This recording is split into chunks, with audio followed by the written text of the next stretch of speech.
এখন বিশ্বনবী সাল্লাল্লাহু আলাইহি ওয়াসাল্লামের ফুফি আম্মাদের মধ্যে ছোট দুই ফুফি আম্মা ছিল, আর এদিক দিয়ে বাবা আব্দুল্লাহ ছিল, বিবাহ করে নাই। আব্দুল মুত্তালিব ঘোষণা দিয়ে দিল যে আমার সন্তান আব্দুল্লাহকে বিবাহ দেওয়া হবে। আরবের সমস্ত লোকদেরকে একত্র করে আলোচনা সবাই জানিয়ে দিল আমার আব্দুল্লাহকে বিবাহ দিব। যে আব্দুল্লাহর জন্য তোমরা পাগল, যে আব্দুল্লাহকে না দেখলে তোমাদের ক্ষেত খামারে যাইতে মন চাইতো না। কারণ হলো আব্দুল্লাহর প্রতি সোমবার এবং প্রতি শুক্রবার আব্দুল্লাহর এই কপাল দিয়ে নূর মুবারক বের হতো, নূর মুবারক বের হতো। আব্দুল্লাহর গায়ের যে একটা ঘ্রাণ, ঘাম দিয়ে সুগন্ধি বের হতো। আব্দুল্লাহর এই চেহারা মুবারক দেখার জন্য আরবের লোকগুলো খুব পাগল ছিল। ওদিক দিয়ে বনি নওফেলের মেয়ে, আরবের সে বনি নওফেলের মেয়ে রাজিয়া, যে আব্দুল্লাহর জন্য খুব পছন্দ করতো, আব্দুল্লাহকে অনেক পছন্দ করতো। আব্দুল্লাহকে এক নজর না দেখলে তার মাথা ঠিক থাকতো রাজিয়ার। আব্দুল্লাহ একবারে জানিয়ে দিল, রাজিয়া রে, আরবের কত ছেলেরা তোর জন্য পাগল, এ রাজিয়া, আমি আব্দুল্লাহর জন্য তুই এত পাগল কে? রাজিয়া রে, আরবের মক্কার আশেপাশে কত ছেলেরা তোর জন্য পাগল, আর রাজিয়া তুই আমার জন্য কেন এত পাগল রে? রাজিয়া জানায় দে, আব্দুল্লাহ তুই আমাকে বিয়ে কর, আমার বাবা বনি নওফেলের যত সম্পদ আছে সব সম্পদ তোকে আমি দিয়ে দিব। তারপরে তুই যদি আমাকে বিয়ে করস, আমার বাবাকে বলে সব সম্পদ গুলো তোকে আমি দিয়ে দিব। ঠিক আছে, বুঝলাম, তাহলে তুই আমাকে এত মায়া করস কা? এত আমার জন্য তোর মায়া কেন? আব্দুল্লাহ রে, তোর জন্য আমার মায়া না, তোর জন্য আমার মায়া না। এই আব্দুল্লাহ, তোর কপালে প্রতি সোমবার প্রতি শুক্রবার যে নূরটা বের হয় রে, এই নূরের জন্য আমি রাজিয়া পাগল। সম্মানিত হাজির, আব্দুল্লাহ অন্ধকার ঘরে যখন প্রবেশ করত, আব্দুল্লাহ অন্ধকার ঘরে যখন প্রবেশ করত, আব্দুল্লাহর নূরের আলোতে অন্ধকার ঘরটা আলোকিত হয়ে যাইত। এখন আব্দুল মুতালিব সে বলতেছিল, এবার ব্যবসায় যাব সিরিয়ায়, সিরিয়ায় ব্যবসা থেকে যত টাকা আমার আয় হবে, আয়ের অংশ দিয়ে আমি আমার আব্দুল্লাহর বিবাহ সম্পন্ন করব। ঠিক আছে, আব্দুল মুতালিব তার 6 জন সন্তানকে নিয়ে, আব্দুল মুতালিব 6টা সন্তানকে নিয়ে সিরিয়ার দিকে রওনা করেছে। সিরিয়ার দিকে রওনা করছে, যাচ্ছে যাচ্ছে, যাইতে যাইতে যাবে সিরিয়ায়, যাবে সিরিয়ায়, সিরিয়ায় যায় না, পথ ভুলে চলে গেছে ইয়াসরিফে। এই মদিনার আসল নাম ছিল ইয়াসরিফ। আমাদের মক্কার আগের নাম ছিল বাক্কা, অর্থাৎ মক্কার পূর্বের নাম ছিল বাক্কা, আর মদিনার পূর্বের নাম ছিল ইয়াসরিফ। তাহলে আব্দুল মুতালিব সে যাবে সিরিয়ায় ব্যবসার জন্য, 6 জন সন্তানকে নিয়ে সওয়ার হয়ে 3 দিন 3 রাত পার হয়ে যাইতেছে যাইতেছে, পথ ভুলে চলে গেছে ইয়াসরিফে। সম্মানিত হাজিরিন, এমন একটি জায়গা পৌঁছে গেছে, তাকায় দেখে আশেপাশে কোনো বাড়ি ঘর দেখা যায় না, শুধু দেখা যায় পাহাড় আর পাহাড়। আব্দুল মুতালিব 6টা সন্তান কিনে চিন্তায় পড়ে গেল, বাড়ি নাই ঘর নাই, কোথায় রাত থাকবো? বাড়ি নাই ঘর নাই, কোথায় রাত কাটাবো? পাহাড়ের নিচ দিয়ে যাচ্ছে, পাহাড়ের নিচ দিয়ে যাচ্ছে, তাকায় দেখে কি সুন্দর একটা ঘর, একবার দেখলে বারবার দেখতে মনে চায়। এই বাড়ির সামনে আবার একজন দারোয়ান দাঁড়িয়ে আছে। আব্দুল মুতালিব দারোয়ানকে জিজ্ঞাসা করলো, তোমার বাড়ির মালিকের নাম কি? তোমার বাড়ির মালিক কি বাসায় আসেনি? আপনি কে গো? তোমার বাড়ির মালিক কই? আমার বাড়ির মালিক ভিতরে। কি করছে? মাগরিবের আজান হয়ে গেছে, আমার বাড়ির মালিক মাগরিবের নামাজে দাঁড়িয়ে গেছে। আপনি কে? তোমার বাড়ির মালিককে বলো। কাবা ঘরে মোতাল্লি আব্দুল মুত্তালিব মালিক আপনার বাড়ির সামনে অপেক্ষা করতেছে। এখন দারোয়ান দৌড়ায় চলে গেছে। দারোয়ান তো চেনে নাই যে কত বড় দামি একজন মানুষ। দারোয়ান চলে গেছে, অপেক্ষা করতেছে। মালিকের নামাজটা শেষ হয়ে গেছে। মালিককে জিজ্ঞাসা করে, মালিক আপনার বাড়ির দরজার সামনে, আপনার গেটের সামনে মক্কার মুতাল্লি, মক্কার নেতা, বড় নেতা আব্দুল মুতালিব দাঁড়িয়ে আছে, অপেক্ষা করতেছে। যখন আব্দুল মুতালিবের নামটা শুনলো, শোনার সঙ্গে সঙ্গে আব্দুল ওহাব জুহুরি, যিনি হলো সে মদিনার বাদশাহ, মদিনার প্রেসিডেন্ট আব্দুল ওহাব জুহুরি, কোনো চিন্তা করলো না, দৌড় দেশে যায় না, মাসটা যেভাবে সেভাবে আছে।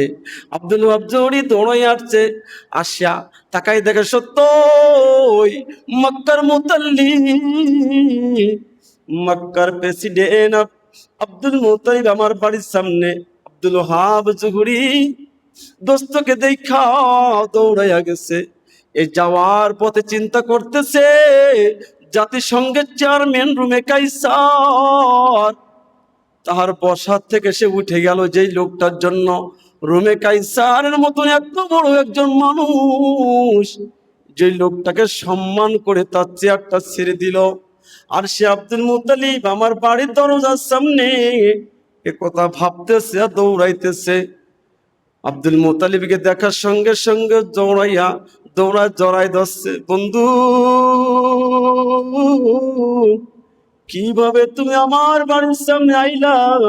বন্ধু, কিভাবে তুমি আমার বাড়ির সামনে আইলা? দোস্ত, এভাবে যাবো আমি সিরিয়ায়, ভুল হয়ে গেছে, ভুলে চলে আসছে ইয়াসরিফে। হয়তো আল্লাহ সুবহানাহু ওয়া তাআলা তোমার বাড়ির সামনে আমাকে দাঁড়ি করে দিয়েছে। দোস্ত, বাইরে কেন, ভিতরে আসো, ভিতরে আসো। আব্দুল মুত্তালিব সে আব্দুল ওহাব জুহুরিকে ঘরের ভিতরে নিয়ে গেছে। ঘরের ভিতরে নিয়ে দুই বন্ধুর ভিতরে দীর্ঘ সময় কথা হচ্ছে। কথার ভিতরে তারা এক পাশে এক টেবিলে বসে কথা বলতেছে। ওদিক দিয়ে আর আব্দুল মুত্তালিবের 6টা সন্তান তারা আর এক টেবিলে বসে গল্প করতেছে। এর ভিতরে আবুল আহাব, যে আবুল আহাব প্রকৃত পক্ষে চোখ দুটো বড় বড় ছিল, ওই চোখ দুটো দেখলে ভয় হতো। ওই চোখ দুটো বড় বড় ছিল আবুল আহাবের। ভাইদের সাথে আবুল আহাবও গল্প করতেছে। ওদিক দিয়ে দুই president Abdul Muttalib, Abdul Wahab জুহুরি, তারাও গল্প করতেছে। গল্পের ভিতরে আব্দুল মুত্তালিব জিজ্ঞাসা করতেছে, বন্ধু, তাহলে আল্লাহ সুবহানাহু ওয়া তাআলা তোমাকে কয়টা সন্তান দিয়েছে? দোস্ত, আল্লাহ সুবহানাহু ওয়া তাআলা আমাকে একটা সন্তান দিয়েছে। আল্লাহ তাআলা আমাকে একটা সন্তান দিয়েছে, তাও সেটা আবার মেয়ে সন্তান। দোস্ত, আমার মেয়েটা এত সুন্দর মেয়ে, এই পৃথিবীর আলো আমার মেয়েটা ভালো করে দেখতে পারে নাই। আমার মেয়েটাকে আল্লাহ এভাবে আমাকে দান করেছে যে আমার মেয়েটার সঙ্গে আমার আপন ভাই কথা বলে না, আমার মেয়েটা কারোর সাথে দেখা করে না। সমস্ত প্রশংসা, যতগুলো গুণ ছিল আব্দুল ওহাব জুহুরি মেয়ে মা আমেনার, যত গুণ ছিল সমস্ত গুণগুলো আব্দুল মুত্তালিবের সামনে পেশ করা হলো। দোস্ত, আমার মেয়ের সর্বশ্রেষ্ঠ একটা গুণ হলো, প্রতি সোমবারে আমার এই মেয়ের কপাল দিয়ে আলো বের হয়। শুধু তাই নয় দোস্ত, হীরামণি মুক্তা একবার দেখলে বারবার দেখতে মনে চায়। হীরামণি মুক্তা জল জল করে একবার দেখলে বারবার দেখতে মনে চায়। আমার মেয়েটা যখন মিষ্টি হাসি দেয় রে বন্ধু, আমার মেয়ের প্রত্যেকটা দাঁতের ভিতর দিয়ে ফাঁকা দিয়ে মনে হয় হীরামণি মুক্তার মতন চমকাইতেছে। এটাই হলো আমার মেয়ের বিশেষ একটা গুণ। দোস্ত, তুই যে তোর মেয়ের এতটা প্রশংসা করলি, আমার আল্লাহ তাআলা কিন্তু আমাকে এরকম একটা সন্তান দান করেছে। আমার আল্লাহ তাআলা আমাকে এরকম একটা ছেলে দিয়েছে। দোস্ত, তাহলে তোর মেয়ের এত প্রশংসা করলি, আমি চাই তোর মেয়েটাকে আমার একটা সন্তানের জন্য আমি নিব। দোস্ত, না, আমার সমস্ত টাকা দিয়ে হলেও দরকার হলে জামাই একটা আমি কিনে আনবো, আমার মেয়ের উপযুক্ত একটা জামাই আমার প্রয়োজন। তো তো ওই যে 6টা পোলা বসে গল্প করতেছে, ওই দেখো যে একটা চোখ গোল গোল ঘুরায় ঘুরায় তাকাইতেছে। তোর এই 6টা পোলা দেখেই তো বুঝছি তোর বাকি পোলাগুলো কেমন হইব। না, আমার পছন্দ না। তো 6টা পোলা আমার পছন্দ না, অতএব তোর বাকি যে পোলাগুলো আছে সেই পোলাগুলো তো এরকমই হবে। আমার এর থেকে আরো আরো দামি আর অনেক সুন্দর চেহারা অধিকারী সন্তানের প্রয়োজন। দরকার হলে আমার মেয়ের জন্য আমি টাকা দিয়ে জামাই ক্রয় করব। দোস্ত, তুই আমার পোলায় দেখোস নাই? আমার যে আল্লাহ তাআলা এমন একটা পোলা দিয়েছে তুই দেখোস নাই? তুই দেখলি অবাক হয়ে যাবি। ঠিক আছে, যেহেতু তোর মেয়ে দিবি না, তাহলে তোর মেয়েটাকে আমি এক নজর দেখবো। দোস্ত, আমার মেয়েটা কারোর সঙ্গে দেখা করে না, তবে তোমার সাথে দেখা করে কিনা এটা আমার অনুমতি নিতে হবে, জিজ্ঞাসা করতে হবে। ঘরের দরজায় গেছে, মা আমেনাকে জিজ্ঞাসা করে, বাবা আব্দুল ওহাব জুহরি, ও মা, কাবা ঘরে আব্দুল মুত্তালিব তোমাকে এক নজর দেখার জন্য সে বলেছে, এক নজর দেখতে তোমাকে চেয়েছে, মা তুমি কি একটু দেখা দিবিনি? পিছের থেকে মা আমেনাকে কে যেন জানায় দেয়, মা আমেনা, ফিরায় দিও না তোমার বাবার কথাকে, তুমি ফিরায় দিও না। প্রত্যেকটা রাতে তুমি যে সন্তানটাকে তুমি স্বপ্নে দেখো, নিজের করার জন্য যে ছেলেটাকে তুমি স্বপ্নে দেখো, এ তো আর কেউ নাই, এ তো আর কেউ নাই, সেই সন্তানটার বাবা আব্দুল মুত্তালিব। ও আমেনা, বাবার কথাকে তুমি ফিরাইয়া দিও না। আমেনা তখন বলে দিল, বাবা, আমি এক নজর হলো আব্দুল মুত্তালিবের সঙ্গে দেখা দিতে চাই। ঠিক আছে দোস্ত, জানি না তোর কপালটা মনে ভালো, আমার মেয়েটা কারোর সঙ্গে দেখা দিতে চায় না, কিন্তু তোর কথা বলার সঙ্গে সঙ্গে আমার মেয়েটা দেখার জন্য প্রস্তুতি গ্রহণ করেছে। ভালো। এদিক দিয়ে মা আমেনা একটা প্লেটের উপরে কয়েকটা ফল আর 1 গ্লাস শরবত নিয়ে যখন দরজার থেকে বের হবে, ওদিক দিয়ে আব্দুল মুত্তালিব তাকিয়ে আছে, সামনে আসবে। যখন বের হয়ে আসছে, চেহারা মোবারক দেখার সঙ্গে সঙ্গে আব্দুল মুত্তালিব বেহুশ হয়ে পড়ে গেছে জমিনে। হুট যখন ফিরে আসছে, আব্দুল মুত্তালিব ডাক দিয়ে বলে, বন্ধু, এটি কি দুনিয়ার মানুষ নাকি জান্নাতের একটি পরী? দোস্ত, আমার মনে হয় এটা দুনিয়ার কোনো মানুষ না, এটা জান্নাতের একটা পরী। দোস্তরা, আমি আর কিছু চাই না, সিরিয়ায় আসছি ব্যবসার জন্য, কিন্তু ভুলে তোর এখানে হয়তো আল্লাহ তাআলা আমাকে নিয়েছে। আমি তো অনেক টাকার মালিক, কোটি কোটি কোটি টাকার মালিক, দরকার হলে আমার সব টাকা নিয়ে নে, তারপরও তোর মেয়েটাকে আমার সন্তানের জন্য চাই। এখনো রাজি না, এখনো আব্দুল ওহাব জুহরি সে রাজি না। ঠিক আছে, তো রাজি না। এখন আব্দুল মুত্তালিব রাগ হয়ে গেছে, রাগ হয়ে বলতেছে, আমার সন্তানরা এদিকে আসো। 4 সন্তানকে ডাক দিয়েছে, বাবা, এখনই তোমরা যাও, তোমরা ঘোড়ার উপর সওয়ার হয়ে মদিনায় চলে যাও, না মক্কায় চলে যাও। মক্কায় যে আমার আব্দুল্লাহকে শেরওয়ানি পরিয়ে আমার এখানে আনবে, আমার আব্দুল্লাহকে দেখবেও, তারপরও আমার আব্দুল্লাহকে দেখে ওর মেয়েকে দেওয়ার জন্য পাগল হয়ে যাবে। 4টা সন্তান তারা চলে গেছে মক্কানগরে। মক্কানগরে 3 দিন 3 রাত পার হয়ে মক্কানগরে যখন পৌঁছে গেছে, পৌঁছার সঙ্গে সঙ্গে আব্দুল্লাহকে বলতেছে, ভাই, বাবা বন্দী হয়ে গেছে, বাবাকে ছাড়ানোর জন্য তোমাকে খুব প্রয়োজন, বিয়ের শিরোনি তুমি পড়ো। তখন যখন আব্দুল্লাহকে বিয়ের শিরোনিকে পড়া হলো, মাথার টুপিকে পড়ানো হলো, মনে হয় যেন দুনিয়ার একটা চন্দ্র জমিনের মাঝে নেমে আসছে, এত সুন্দর চেহারা হয়ে গেছে আব্দুল্লাহর। সম্মানিত হাজিরিন, আব্দুল্লাহকে যখন বিয়ের শিরোনি পড়ানো হলো, যখন শহরের উপরে সওয়ার করে যখন মক্কা থেকে বের করা হতেছিল, তখন মক্কার অসংখ্য মেয়েরা তার জন্য পাগল হয়ে গেছে। এই আব্দুল্লাহ তো আমাদের এই ভূখণ্ডের সন্তান, ও কোথাও যাইতে পারবে না, বিয়ে করলে আমাদের এইখানে কোনো মেয়েকে বিবাহ করতে হবে। 1 কথা 2 কথায় 4টা ভাই তখন আব্দুল্লাহ ওখান থেকে নিয়ে আসলো। যখন নিয়ে আসছে, সম্মানিত হাজির, এবার বিশ্বনবী সাল্লাল্লাহু আলাইহি ওয়াসাল্লাম যখন মক্কা থেকে হিজরত করে মদিনায় চলে আসছিল, আসার সঙ্গে সঙ্গে 100 62 জন যুবক বিশ্বনবী সাল্লাল্লাহু আলাইহি ওয়াসাল্লাম দেখে তখন পাগল হয়ে গিয়েছিল।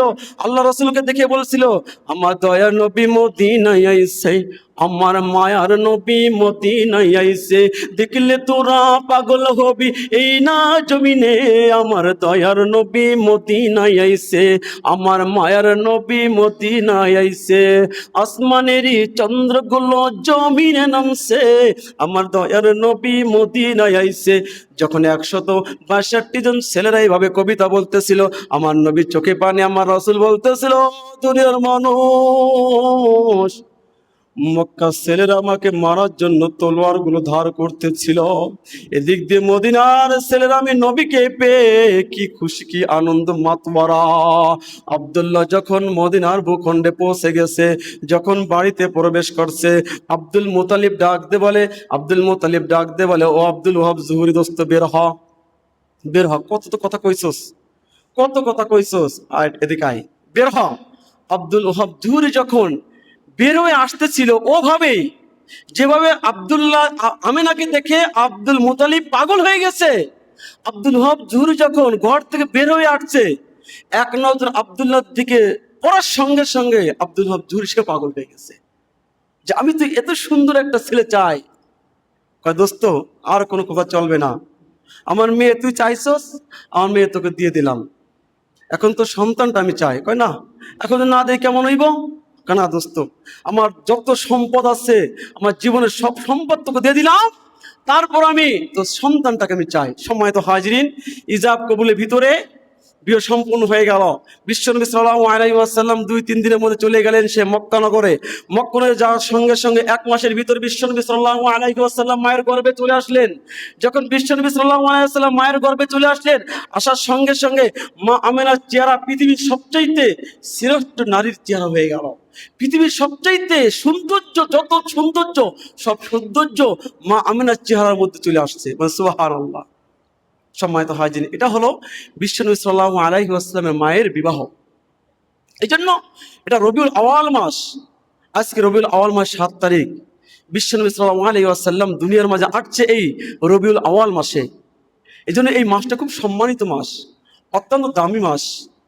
স্বপ্নে দেখেছিল আব্দুল্লাহ, তার সামনে 99টা নাম পেশ করা হলো। আব্দুল্লাহ সব নামের ভিতরে যাচাই বাছাই করে মোহাম্মদ নামে নামটাকে সে নির্দিষ্ট করে নিল। মা আমিনাকে স্বপ্নে দেখানো হলো, মা আমিনাকে যখন 99টা নাম তার সামনে পেশ করা হলো, মা আমিনার সমস্ত নামের মধ্যে যাচাই বাছাই করে মোহাম্মদ নামটা পছন্দ করে নিল। অন্য অন্য তাফসীরে আসছে আহমদ নামটা পছন্দ করেছিল। সম্মানিত হাজিরিন, বিশ্বনবী সাল্লাল্লাহু আলাইহি ওয়াসাল্লামের আগমনের মাস। মায়ের নবী, যে মায়ের নবীর জন্য মানুষ জীবন দেওয়ার জন্য পাগল, এই জন্য আমাদের নবী সাল্লাল্লাহু আলাইহি ওয়াসাল্লাম যে সুন্নাতগুলো দুনিয়ার মাঝে রেখে গিয়েছে, আমরা অক্ষর অক্ষর বিশ্বনবী সাল্লাল্লাহু আলাইহি ওয়াসাল্লামের সুন্নাতগুলো পালন করার চেষ্টা করব। আল্লাহ সুবহানাহু ওয়া তাআলা আমাদের সবার ভিতরে অন্তর নবীজির মায়া ফিট করার তৌফিক দান করুন। ওয়া আখিরু দাওয়ানা আলহামদুলিল্লাহ।